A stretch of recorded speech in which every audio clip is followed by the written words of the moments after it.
Hello everyone, my name is Jacob Schultz. I'm the PFR lead here at the Southern Illinois site in Effingham, and I was looking outside my office window this afternoon.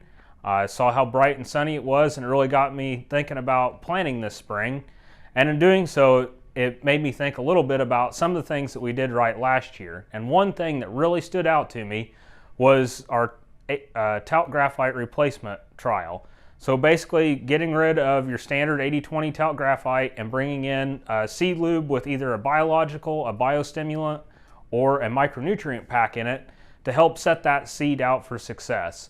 We saw really good returns, basically averaging $20 an acre out of every product across all the sites.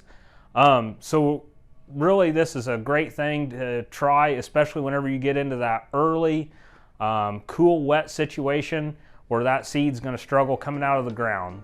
If you have any questions that we can answer, please reach out to your local Beck's representative. Thank you.